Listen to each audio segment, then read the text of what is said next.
Saudara-saudari terkasih di dalam Tuhan Yesus Kristus, semoga kita semua dalam keadaan sehat bersama keluarga. Saat ini marilah kita mendengarkan bacaan kitab suci dan renungan harian Senin 6 Desember tahun 2021. Marilah berdoa. Dalam nama Bapa dan Putra dan Roh Kudus. Amin. Allah Bapa yang penuh kasih, pada saat ini kami akan membaca dan merenungkan firman-Mu. Kami mohon, bukalah hati kami, agar kami dapat hidup seturut dengan firman-Mu. Demi Kristus Tuhan dan pengantara kami. Amin. Bacaan pertama. Bacaan dari kitab Yesaya. Padang gurun dan padang kering akan bergirang, padang belantara akan bersorak-sorai dan berbunga. Seperti bunga mawar ia akan berbunga lebat, akan bersorak-sorai, ya bersorak-sorak dan bersorak-sorai. Kemuliaan Libanon, semarak Karmel dan Saron akan diberikan kepadanya. Orang akan melihat kemuliaan Tuhan, semarak Allah kita. Kuatkanlah tangan yang lemah lesu, dan teguhkanlah lutut yang goyah. Katakanlah kepada orang-orang yang tawar hati, kuatkanlah hatimu, jangan takut.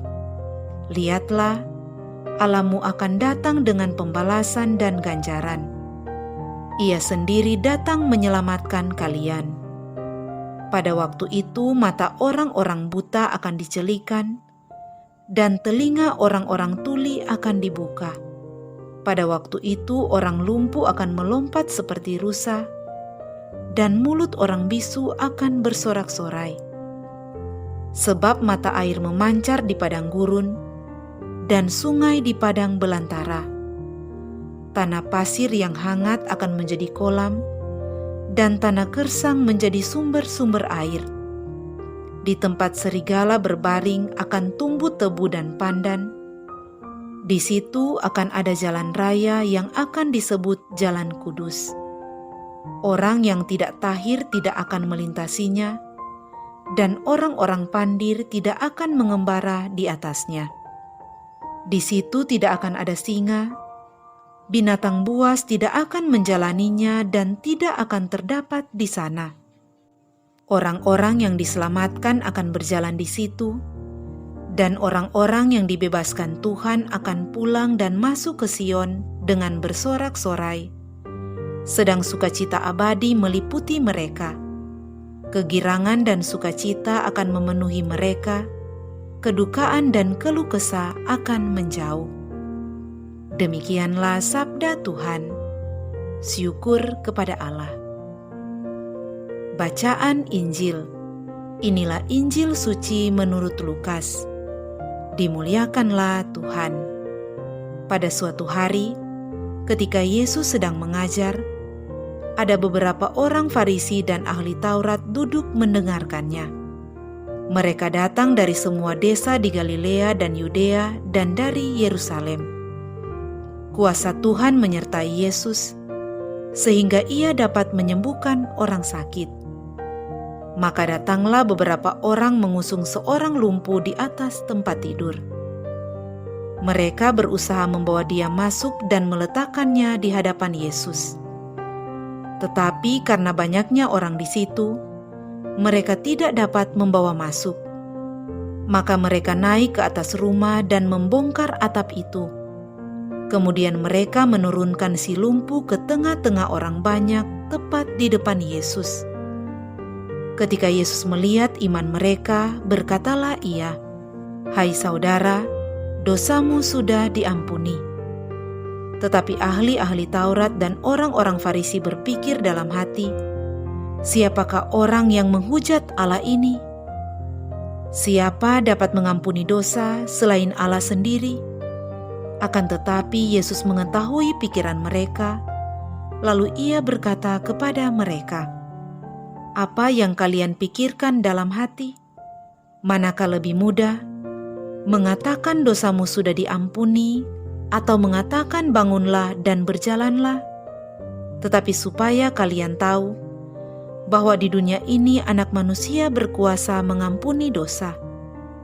Lalu Yesus berkata kepada si lumpuh, "Aku berkata kepadamu, bangunlah, angkatlah tempat tidurmu dan pulanglah ke rumah."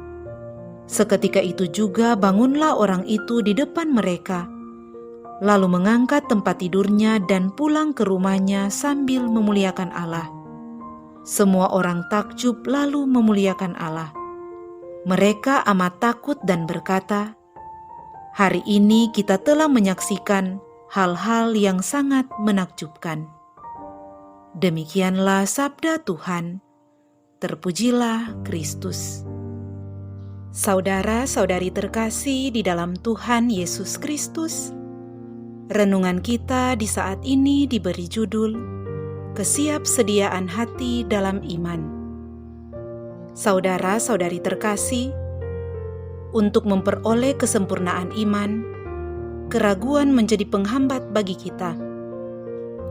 Ketika kita mulai mempertimbangkan untung ruginya suatu tindakan iman, maka disitulah iman kita mulai goyah. Jangan ada keraguan dalam iman, agar kita pun memperoleh apa yang kita butuhkan dan dambakan dari Allah yang Maha Pengasih. Saudara-saudari terkasih, hidup bersaudara dan saling mendukung satu sama lain menjadi kekuatan dalam hidup. Apalagi keberpihakan kepada yang lemah dan kecil menjadi suatu bentuk kepedulian yang saling menguatkan. Tuhan Allah berkarya dan menyelamatkan semua orang tanpa pandang rupa. Ia mengenal setiap orang yang datang dan berharap kepadanya.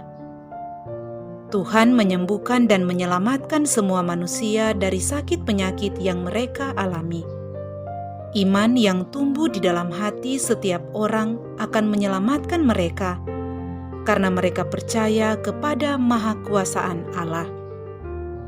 Saudara-saudari terkasih, Injil hari ini berkisah tentang Tuhan Yesus yang menyembuhkan orang lumpuh karena iman si lumpuh dan iman orang-orang yang membawa orang lumpuh itu kepadanya. Berkat kekuatan iman mereka, maka Tuhan Yesus menyembuhkan fisik si lumpuh dengan daya sabdanya. Tidak hanya penyakit yang dideritanya yang disembuhkan oleh Tuhan Yesus, tetapi juga rohaninya, yaitu dengan cara mengampuni dosa-dosanya. Orang lumpuh itu akhirnya sembuh total dan sempurna, baik secara fisik maupun secara rohani. Ia sembuh dari kelumpuhannya, pulang dengan gembira, bukan saja karena kakinya yang sembuh, melainkan juga jiwanya yang sembuh. Namun dari sisi lain, orang-orang Farisi dan ahli-ahli Taurat, mereka memandang Tuhan Yesus sebagai orang yang menghujat Allah, karena ia berkata dosa seseorang telah diampuni. Mereka tidak dapat melihat bahwa kasih Allah tidak lagi dibatasi melalui cara-cara atau ritus-ritus tertentu, melainkan dengan sapaan dan penghiburan. Ia datang ke dunia untuk mengampuni dosa-dosa manusia. Inilah yang dimaksudkan Nabi Yesaya, yang menubuatkan bahwa Allah sendiri datang menyelamatkan kita. Tuhan sendiri datang, yaitu Yesus Kristus Tuhan kita. Nabi Yesaya menyerukan kepada kita untuk tidak takut dan supaya menguatkan hati. Tuhan Yesus datang untuk menyembuhkan dan membawa damai sejati yang berakar dari kasih Allah Bapa di surga. Saudara-saudari terkasih, seperti kesiapsediaan orang yang lumpuh, kesiapsediaan kita untuk menerima pengampunan berarti membuka pintu hati untuk menerima rahmat dan berkat dari Allah. Untuk itu, kita perlu mengarahkan pandangan kita kepada Tuhan. Tuhan selalu mau menyelamatkan kita. Tuhan akan menyembuhkan kita secara fisik dan rohani. Oleh karena itu, marilah kita mengakui dosa dan kesalahan kita di hadapan Tuhan, kita mempersiapkan hati untuk menyambut kedatangan Tuhan yang akan membawa rahmat penebusan dan penyembuhan bagi kita semua. Benahlah diri kita masing-masing untuk menyambut kedatangan Tuhan Yesus. Marilah berdoa. Allah Bapa, sumber kebahagiaan, Engkau telah menguatkan mereka yang lemah dan lumpuh. Kami mohon, berilah dunia ini sukacita dan pengharapan dalam kesiapsediaan hati menyambut kedatangan Putra-Mu Tuhan kami Yesus Kristus. Sebab Dialah Tuhan dan pengantara kami. Amin. Dalam nama Bapa dan Putra dan Roh Kudus. Amin.